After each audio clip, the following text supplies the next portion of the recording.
Você crê? Então eu te convido a se colocar de pé. Vamos orar ao Senhor, porque chegou um momento especial nesta noite, irmãos. O momento de Deus nos instruir através da sua palavra. O Senhor tem uma palavra para o nosso coração nesta noite.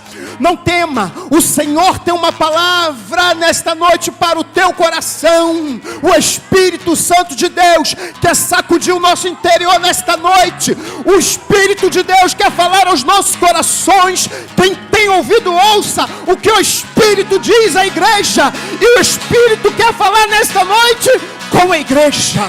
Oh, amantíssimo e eterno Deus, Pai do nosso Senhor e Salvador Jesus Cristo, ó Pai, estou diante da Tua presença, com um coração muito sincero. Tu conheces o meu coração e a minha alma, e perante Ti nesta noite, ó Pai, eu rasgo a minha alma e o meu coração, juntamente com a Sua igreja. Não vamos temer, Senhor, mesmo que o inferno venha em nossa direção. A Tua palavra nos diz que o Senhor é conosco, então nós vamos para a batalha, porque o Senhor já nos deu a vitória. O Senhor falou que o Senhor é conosco, então vamos avante, vamos continuar prosseguindo, ó Pai, porque eu já posso presenciar a vitória.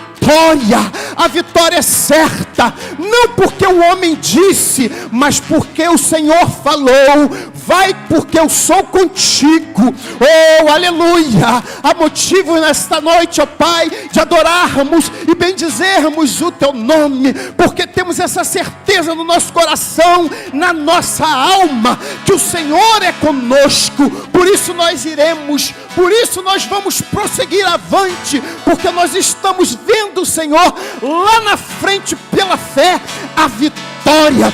Senhor, nesta noite também eu te peço, Pai, fala conosco através da Tua palavra. Precisamos ouvir a Tua voz. Ah, Senhor, como somos carentes, Senhor, da Sua instrução. Senhor, como Davi, todas as vezes que ia para a batalha, ele nunca ia sem antes te perguntar.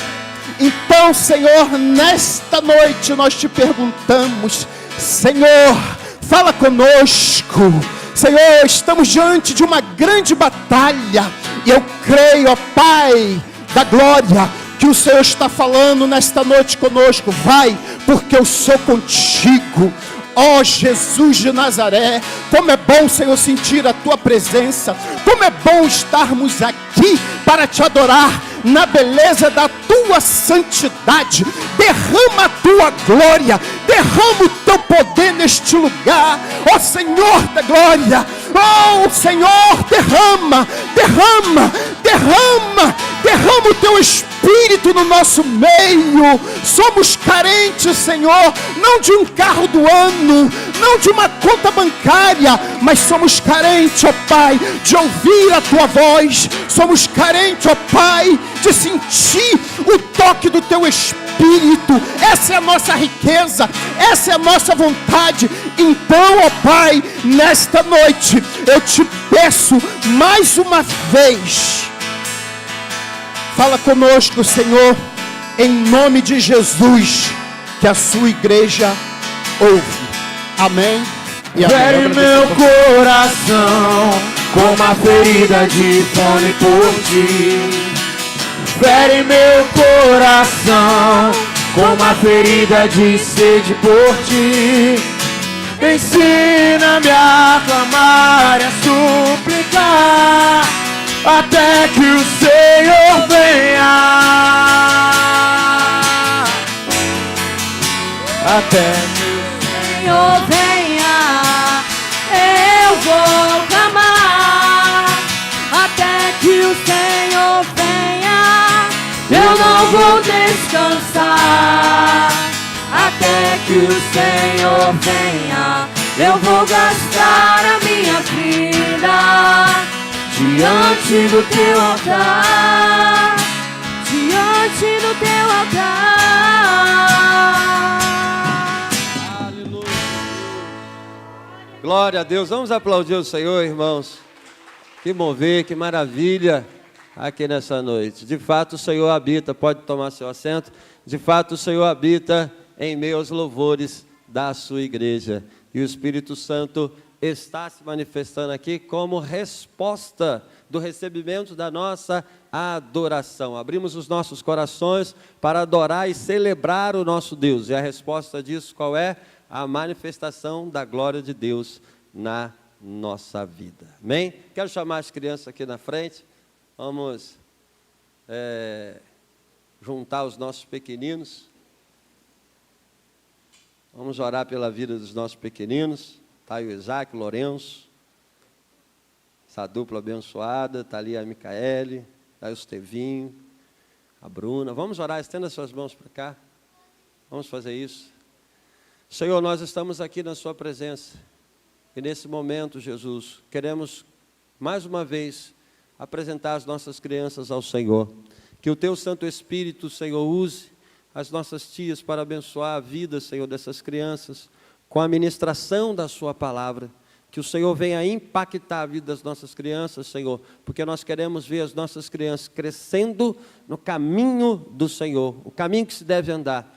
E para isso, Senhor, queremos investir nessa missão, nesse ministério tão importante. Nos ajude, Senhor, em relação a esse ministério, que o Senhor venha despertar, levantar pessoas para juntos, Senhor, investirmos nas nossas crianças, em nome de Jesus, amém. Deus abençoe.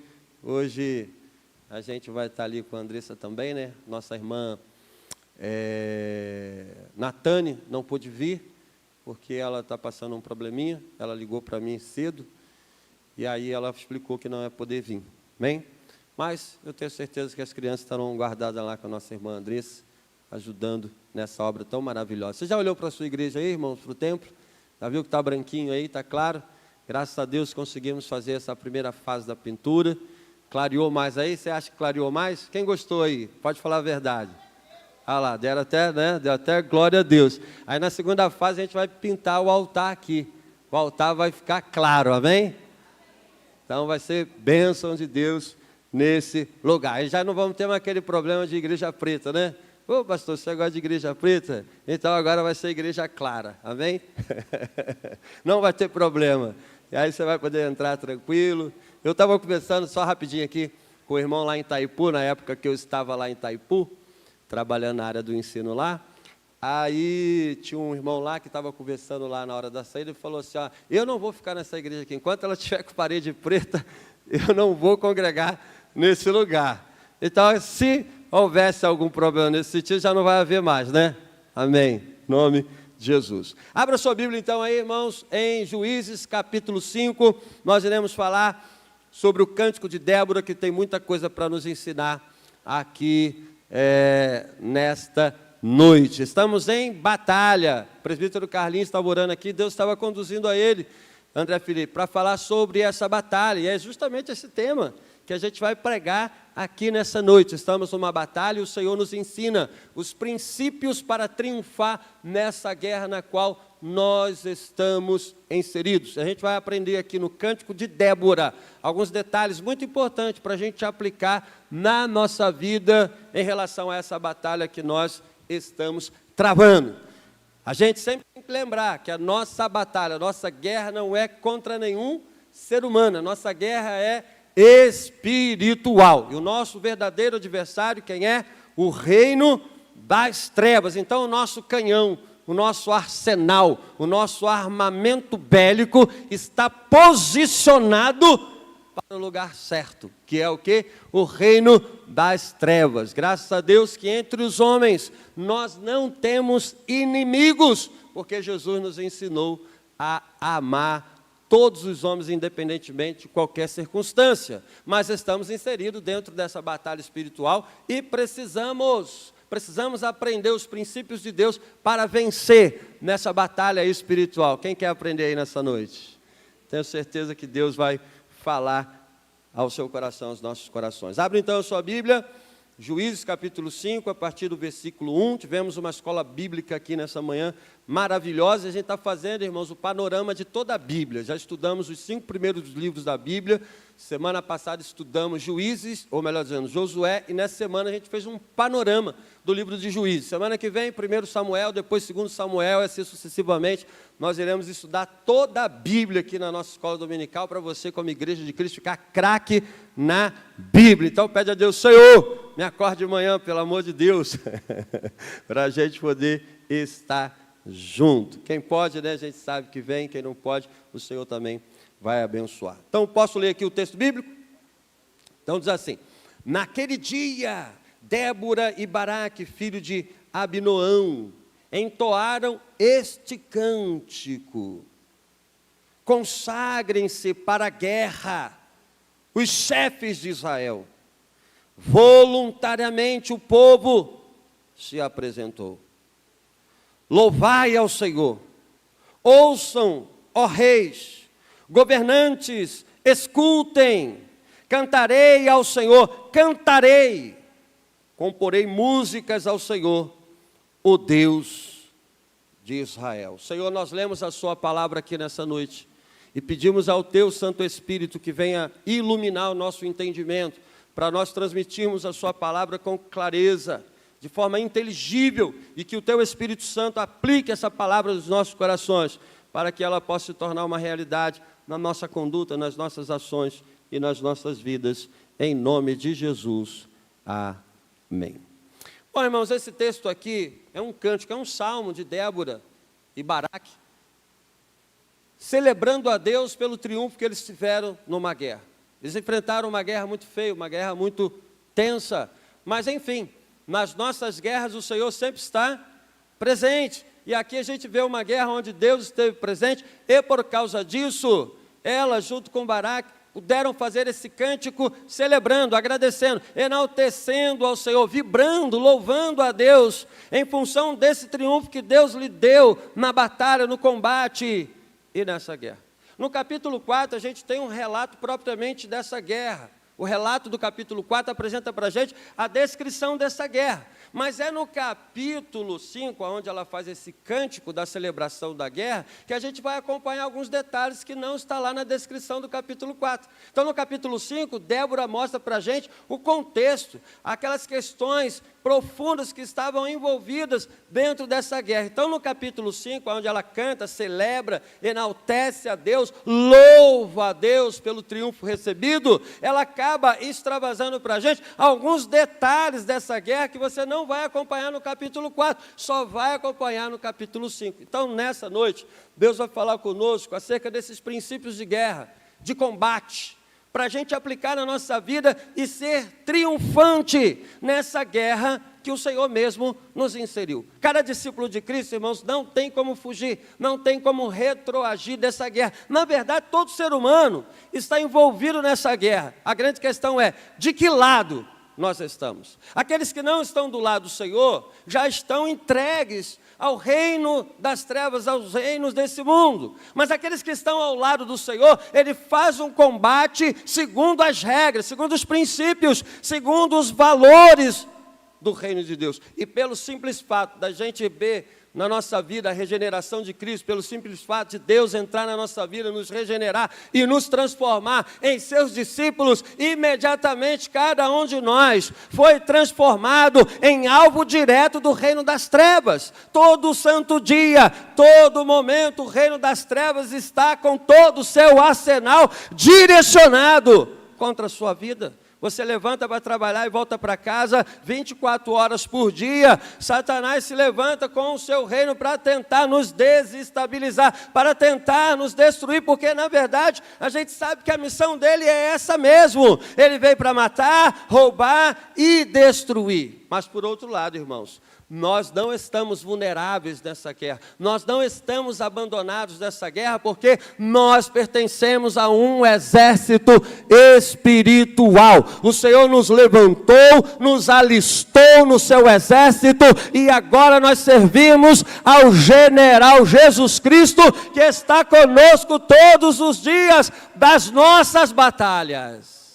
Nesse exato momento Ele está contigo nessa batalha. Ao mesmo tempo que o adversário luta contra as nossas vidas, todo santo dia o Senhor está ao nosso lado. Todo santo dia o Senhor caminha conosco dentro desta batalha. Portanto, nós não temos nenhuma razão para voltar atrás, porque o Senhor, o general, o Rei dos Reis, habita dentro de nós, nos fortalecendo para essa batalha que estamos travando. Afinal de contas, irmãos, quando Jesus veio aqui nessa terra, a grande missão dele foi fazer o quê? A maior de todas as batalhas. Qual foi a maior de todas as batalhas do nosso Senhor? Ele veio aqui, encarnou para esmagar a cabeça da serpente. Então, durante todo o seu ministério, durante toda a sua obra, durante todo o seu trabalho, o foco do nosso Senhor Jesus estava onde? Estava na cabeça da serpente. Ele saía para pregar, ele saía para curar, ele saía para realizar o trabalho de Deus e pensando em uma coisa só: eu desci entre os homens, eu me encarnei para esmagar a cabeça da serpente. Fala aí para o seu irmão, qual é o seu foco na guerra?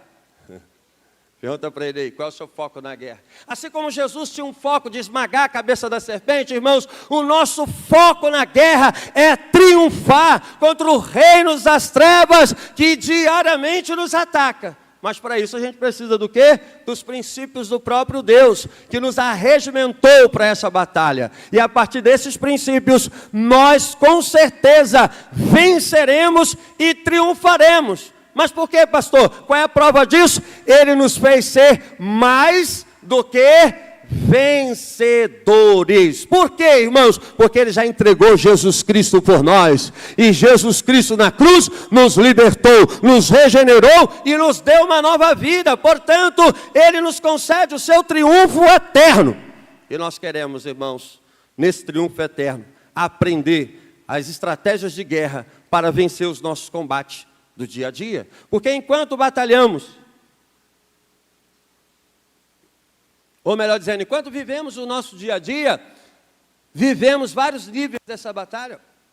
Batalha na sociedade, batalha na cultura, como o evangelista Rodrigo pregou aqui nesta manhã, falando dos princípios, dos valores do homem moderno, que acabam destruindo a nossa sociedade. Por quê? Porque nessa batalha espiritual, Satanás conseguiu distorcer os valores e inserir valores distorcidos na nossa sociedade, e a partir daí, muitas pessoas já perderam na batalha cultural. Nós enfrentamos as nossas batalhas do dia a dia, do lar. Enfim, as nossas guerras são constantes, mas Deus vai falar conosco aqui, irmãos, para a gente aprender a calibrar ainda mais o nosso arsenal de guerra dentro dessa batalha. Bom, se você notou, no início desse capítulo 5, onde ela faz o cântico, já de início, nesse cântico, ela apresenta para a gente duas necessidades indispensáveis em qualquer batalha. Ela, quando abre aqui esse cântico, junto com Baraque, Débora já deixa claro para nós que existem duas necessidades que não pode faltar em nenhuma das nossas batalhas. Quais delas são, irmãos? Quais são essas necessidades? Olha o que o texto diz no verso 2: consagraram-se para a guerra os chefes de Israel. Ou seja, não existe guerra triunfante sem a consagração total a Deus. Olha só o que Débora está mostrando. Quando eles foram para o campo de batalha, eles precisaram fazer o quê, irmãos? Eles precisaram organizar o exército. E olha que quando Deus mandou Débora falar para Baraque, mostrou até o número da tropa. Olha, Baraque, vai lá, Deus mandou você pegar aí 10.000 soldados, ir lá para cima do Monte Tabor, porque o Senhor vai dar vitória para vocês nessa guerra. E o que Baraque fez? Chamou os soldados, fez o alistamento, reuniu a tropa, fez de tudo. Foi para o Monte Tabor, preparou as armas, a flecha, a espada, o escudo, a lança. Preparou a armadura, preparou tudo, mas tudo isso sem a consagração total a Deus, irmãos, não adiantaria para o triunfo nessa guerra. Então, antes de ir para o campo de batalha, antes de ir para o combate, antes de ir para a guerra, para onde que eles foram? Os chefes de Israel se consagraram ao Senhor. Ou seja, antes de ir para o campo de batalha, antes de empunhar a espada, antes de pegar a flecha, antes de pegar o arco, antes de pegar a armadura, eles foram para consagração ao Senhor. Senhor, a nossa vida é tua, o Senhor é o dono de Israel, o Senhor é o dono das nossas famílias, nós queremos nos dedicar inteiramente ao Senhor. E depois o triunfo da batalha foi apenas o desdobramento da consagração ao Senhor.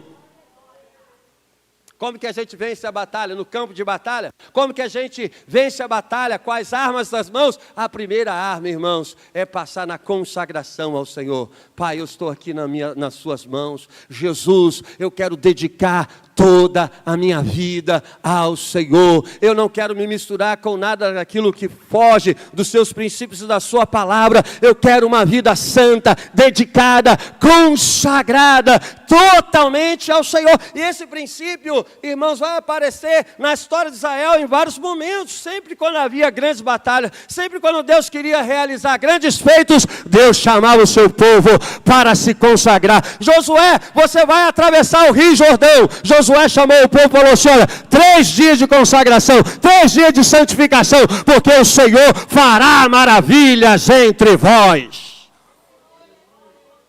Através da nossa dedicação e consagração a Deus, irmãos, Ele nos surpreende com os grandes feitos, com os seus grandes feitos nas nossas vidas. A gente está lá no nosso quarto chorando, derramando lágrimas ao Senhor, clamando aos céus, mostrando a Ele a nossa incapacidade, a nossa vulnerabilidade, a nossa fraqueza. Mas é nesse momento, irmãos, que nós estamos preparando o nosso triunfo no campo de batalha. As lágrimas, o choro, o clamor, a dedicação ao Senhor é a maior arma da nossa guerra. Jesus, eu quero me consagrar totalmente ao Senhor. O apóstolo Paulo nos ensina isso. Todo soldado alistado para o exército, ele quer satisfazer aquele que o alistou. E quem que nos alistou, irmãos, para essa batalha? Quem que nos alistou para esse exército? Jesus Cristo. Ele nos chamou para esse exército. E a gente quer consagrar totalmente a nossa vida ao Senhor. Novamente o apóstolo Paulo nos ensina isso quando ele diz assim: rogo-vos, pois, irmãos, que apresente os seus corpos em sacrifício vivo, santo e agradável a Deus, que é o vosso culto racional. Consagração total da nossa vida ao Senhor. Consagre a Ele a sua forma de pensar, consagre a Ele a sua forma de sentir, consagre a Ele a sua forma de agir, consagre a Ele nessa noite todo o seu ser. Jesus não quer um pedacinho do seu ser, Jesus não quer, Jesus só quer o meu coração. Não, Ele quer tudo, porque quando Ele assume o controle do nosso coração, Ele assume todo o controle da nossa existência. Não há nada do nosso ser, irmãos, que pode ficar fora da consagração ao nosso Senhor. Então Débora já abre aqui dizendo assim: os chefes de Israel se consagraram ao Senhor. No capítulo 4, Daniel, do relato, você não vê nada disso. Você não vê nenhuma especificação de que eles se consagraram ao Senhor, de que eles se separaram para o Senhor. A gente vê Baraque subindo para o Monte Tabor, reunindo os 10.000 soldados e o pau quebrando. Então, antes do pau quebrar, irmãos, teve consagração e dedicação total ao Senhor. E essa consagração tem que operar junto com o quê? Disposição voluntária. Disposição voluntária. Olha só, as duas necessidades que Débora apresenta logo na abertura desse cântico. Os chefes se consagraram. E o povo fez o quê, irmãos? O povo se apresentou voluntariamente. Olha que lindo, irmãos. A liderança e o povo trabalhando em sintonia na mesma direção. Nós iremos derrubar Jabim, nós iremos derrubar Cícera, nós iremos derrubar os seus carros de ferro, e por isso queremos nos doar voluntariamente para essa guerra. Irmãos, não há nenhuma possibilidade da gente se consagrar ou a gente se apresentar voluntariamente se o Espírito Santo primeiro não agir no nosso coração e na nossa vontade? Sabe quem desperta a nossa vontade para a gente se entregar voluntariamente ao Senhor? É o próprio Espírito de Deus. Não é nada que a gente faz externamente que possa produzir isso. É Ele que passa no nosso interior. Primeiramente, desperta a nossa vontade, desperta o nosso desejo, desperta o nosso querer para a gente se entregar e se lançar nesse combate para o qual nós fomos chamados. Veja, irmãos, diz o apóstolo Paulo novamente, que é Ele que realiza em nós tanto o querer, quanto o efetuar. Ora, o que o apóstolo Paulo quer dizer com isso, irmãos? Ele quer dizer que essa vontade que emerge, que surge, que flui no nosso coração, tem uma fonte. Qual é? É o próprio Espírito, que opera em nós esse querer, esse desejo de se lançar voluntariamente nesse campo de batalha, nesse campo de guerra, em prol do Evangelho de Cristo, em prol do reino de Deus. E essa voluntariedade, junto com a consagração dos chefes de Israel, prepararam o cenário para aquele grande combate que eles tinham pela frente. Fala aí para o seu irmão, vamos nos lançar? Hoje é dia, irmãos, de nós nos lançarmos voluntariamente ao Senhor. Pastor, não estou conseguindo não. Peça ao Espírito Santo desperta a minha vontade, desperta o meu querer, para eu me lançar no seu projeto, no seu propósito, no seu Evangelho e na obra que o Senhor tem para realizar na minha vida. E você vai perceber uma vontade diferente dentro de você. Você vai perceber um querer, um desejo diferente, que não vem de homem, não vem de fora, não vem de ninguém. Vem do próprio Espírito Santo operando nas entranhas do seu interior, no mais profundo do seu interior. Preparamos o cenário, irmãos? Preparou-se o cenário? E foi necessário realmente se preparar, foi necessário essas duas necessidades para essa guerra que eles iam travar, porque o contexto dessa guerra que eles estavam vivendo, Baraque, Débora e outros, o próprio povo de Israel, é um contexto tão terrível que o povo está abandonando a rota e os camponeses estão desmotivados de investir dentro da sua plantação. Olha o que diz o verso 6. Nos dias de Sangá, filho de Anate, nos dias de Jael, as estradas estavam desertas e os viajantes seguiam para caminhos tortuosos. Já tinham desistido os camponeses de Israel. Olha o cenário de guerra que Débora está apresentando aqui, dentro do contexto que eles estão vivendo. Sangá atuou antes de Baraque, aquele que guerreou ao lado de Débora. Então, nesse cenário de opressão exterior, de opressão dos cananeus, o que estava acontecendo? Os cananeus estavam oprimindo todo o território. Os cananeus estavam dominando todos os territórios. E o que os viajantes tinham que fazer? Mudar de rota. Sair daquela rota correta, sair daquela rota certa e pegar o quê? Atalho. Fugir para o deserto. E aí as estradas ficaram vazias. As estradas perderam a circulação, porque não dava para trilhar naquelas estradas legítimas, porque o adversário estava ali para prender, para escravizar, para destruir. Então o que muita gente decidiu fazer? Olha, não dá para seguir na estrada. A estrada é essa, a estrada correta é essa, a estrada a ser seguida, a rota a ser seguida é essa. Mas vamos nos desviar, vamos pegar atalho para não entrar em combate com os nossos adversários. E tem muita gente hoje, irmãos, pegando atalho na sua vida. Jesus já estabeleceu a rota para a gente seguir. A rota que Ele estabeleceu é Ele mesmo, porque Ele é o caminho dos nossos passos, Ele é o caminho dos nossos pés, Ele é a rota da nossa vida.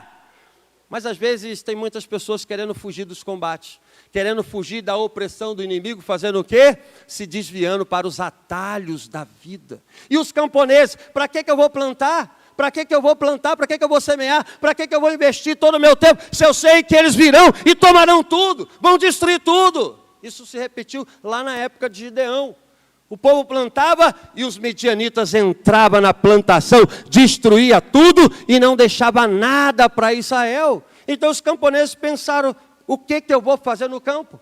Para que eu vou semear na minha vida? Para que eu vou investir se eu sei que eles vão destruir e acabar com tudo? Esse é um cenário, irmãos, de desespero, desistência e mudança de rota para um atalho sinuoso e tortuoso. E agora, irmãos, o que Débora vai fazer nesse cenário? O que Débora, olhando para essas circunstâncias, o que ela vai fazer? Ela não está conformada com esses camponeses que não conseguem mais acreditar que vale a pena investir. Ela não está conformada vendo as estradas desertas e o povo se desviando para atalhos. O que ela vai fazer? Irmãos, Débora mostrou que no meio desse caos, no meio dessa opressão, ela não podia ficar indiferente. O texto diz para nós que ela se levantou. Olha o que diz o verso 7. Já tinha desistido os camponeses de Israel, já tinha desistido, até que eu, Débora, me levantei como mãe de Israel. O que a gente faz no cenário de crise? Uns desistem, uns mudam de rota, abandonam o caminho legítimo e pegam os atalhos sinuosos. Naquele contexto onde uns desistiam, outros não tinham mais esperança, outros se desviou do caminho, Débora falou, não, eu não posso ficar indiferente a esse contexto, eu não posso ficar indiferente a essa circunstância, aonde o pessoal está desistindo, aonde o pessoal está indo embora, abandonando o caminho, mudando de rota, eu me levantarei como mãe de Israel, eu vou entrar na batalha, eu vou entrar na guerra e vou entrar na peleja. Vamos acabar, irmãos, com todo indiferentismo. Não deixe o seu coração ficar indiferente em relação ao quadro que nós estamos vivendo. Lá no seu lar, na sua casa, na sua vida, no seu contexto, no nosso contexto de vida. Enquanto uns podem desistir, outros perdem a esperança, outros não querem semear mais. Eu não vou semear mais, eu não quero mais fazer nada. Você e eu fomos levantados por Deus para se apresentar nesse cenário e entrar na guerra. Uns desistiram e outros mudaram o caminho. Mas Débora disse, eu me levantarei como mãe de Israel. Ela se colocou, irmãos, na brecha para se doar, para se lançar na batalha de um povo sofredor. Esse é o papel da igreja. E Israel aqui, irmãos, ganhou uma mãe maravilhosa. Israel aqui estava perdido, todo mundo fugindo, ninguém sabia o que fazer. De repente, se levanta uma mãe de Israel para dar a direção, para dar o caminho. Ela chama Baraque, Baraque, vem cá. Deus mandou você entrar nessa guerra, pegar o exército e batalhar contra Jabim. Ela trouxe uma direção, irmãos, no meio de um cenário confuso e caótico. Débora aqui representa o papel da igreja de Cristo nessa geração. Uma sociedade afundada no pecado e nas trevas. A igreja se levanta para fazer o papel de mãe. Aquela que vai proclamar o evangelho. Aquela que vai ensinar a palavra de Deus e levar pessoas à transformação em Cristo Jesus.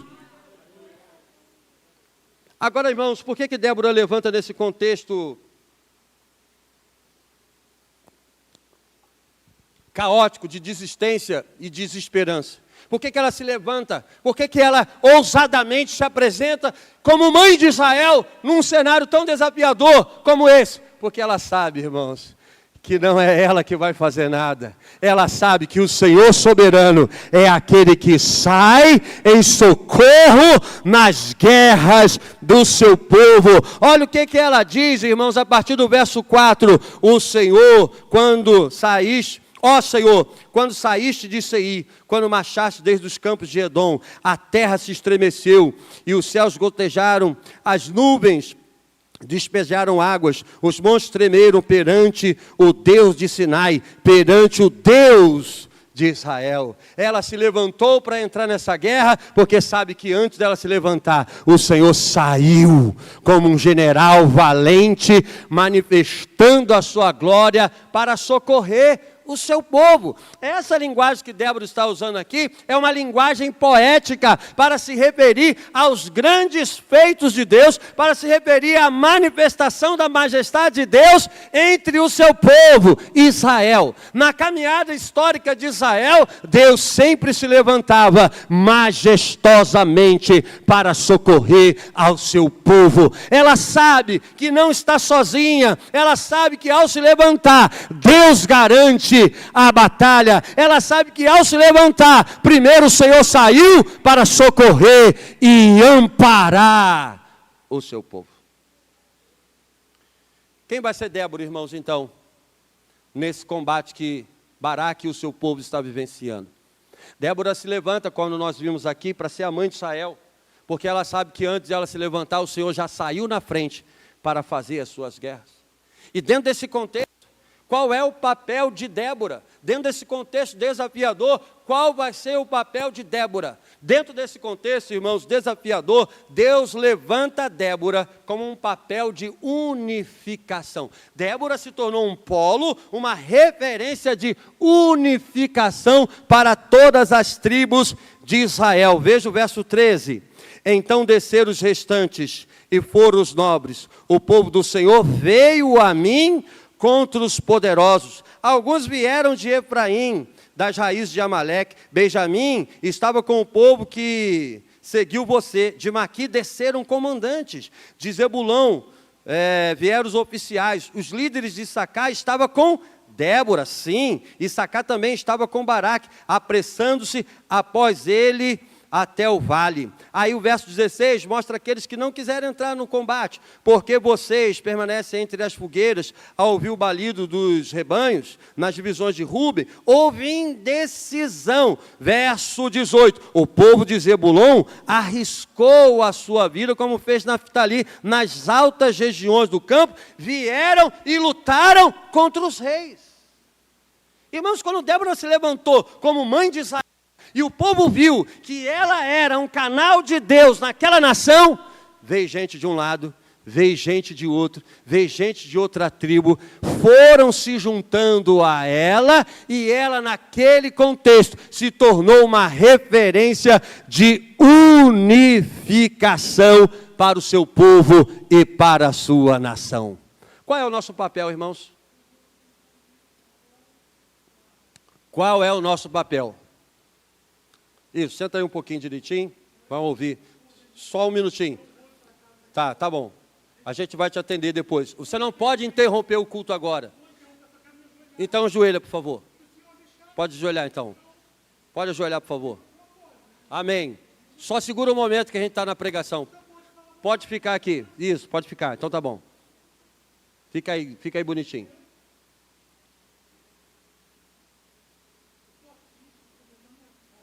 Não, tá bom, então só um minutinho, senão a gente vai ter que pedir você para segurar um tempo ali. Não, você pode segurar na porta que você não pode atrapalhar o culto.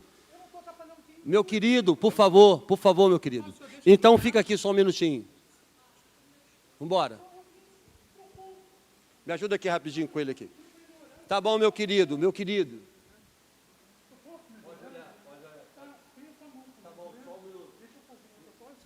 você está porque você não quer, só quero me ajoelhar. Então se ajoelha, por favor. Isso. Então tá bom.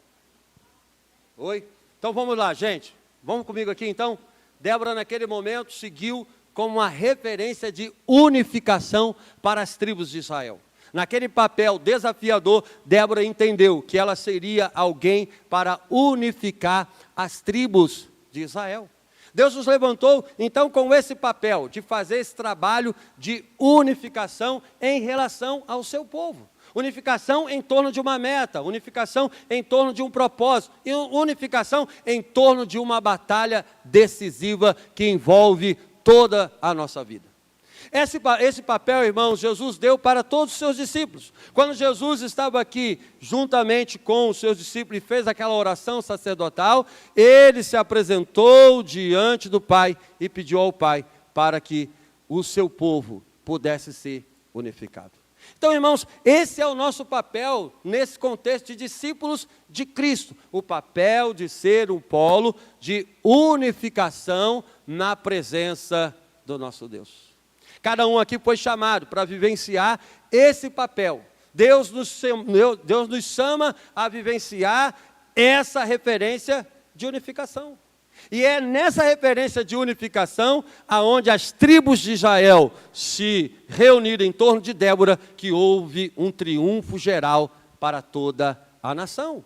E o que isso significa, irmãos? Enquanto nós estamos unificados em relação a um propósito, o triunfo de Deus vem para toda a sua igreja. Amém? E para a gente encerrar, então, o último aspecto dessa guerra nos deixa diante de uma grande revelação que surpreende a todos quando a gente lê esse contexto. Aqui, irmãos, dentro dessa guerra, a gente está vendo as necessidades. Quais são as necessidades dessa guerra? Consagração e mais o quê? Disposição voluntária. Dentro desse contexto onde muitos estavam desistindo, Débora se levanta para ser a mãe de Israel. Dentro desse contexto, ela se torna, então, um polo de unificação. Então, aqui a gente está vendo as figuras centrais de Débora e Baraque. Baraque é aquele líder que conduziu o exército, conduziu o povo nessa batalha. E Débora fez esse papel de unificação, inspirando Baraque e todo o povo a se unificar em torno daquela guerra. Mas, de repente, irmãos, surge uma heroína dentro de casa. Essa guerra é tão impressionante que, apesar de Débora ter um destaque impressionante, apesar de Baraque ter um destaque impressionante, Deus levantou uma heroína dentro de casa. Essa guerra foi um tempo de dor, foi um tempo de conflito, foi um tempo de batalha profunda para Israel. Mas, contudo, irmãos, essa guerra foi uma oportunidade para Deus revelar os heróis escondidos dentro da tenda. Nessa guerra, irmãos, Deus levantou uma heroína chamada Jael, que atuou de maneira impactante, brilhante, nesse cenário de guerra. A batalha se travou, Jabim, o rei dos cananeus, perdeu a guerra, fugiu, o seu general Cícera também fugiu e correu. E quando ele correu, irmãos, ele vai para onde? Dentro da casa de uma mulher chamada Jael, dentro da tenda de uma mulher chamada Jael, como foi pregado aqui no culto das mulheres. E aí, dentro daquela tenda, dentro daquela casa, dentro daquele lar, apareceu uma heroína que não estava contada a princípio para aquela guerra. Deus queria revelar aqueles que estavam por detrás das cortinas. Deus queria revelar aquela que estava dentro de casa. Mas apesar de estar dentro de casa, Deus a levantou para ser uma heroína dentro do lar. Quando Cícera entrou desesperado naquela tenda, irmãos, ela entrou na tenda de uma mulher que era sua inimiga. Veja, ela é de Israel, portanto é inimiga de Cícera. Então Cícera, o general dos cananeus, entrou correndo naquela tenda, porque o seu esposo tinha aliança de paz com os cananeus. Mas enfim, ele entrou correndo naquela tenda. Jael não era amiga dele, Jael era inimiga dele. Jael sabia que aquele general causava dor para as famílias de Israel. Jael sabia que aquele general Cícera tinha destruído muitas vidas em Israel. Mas olha só que coisa, irmãos.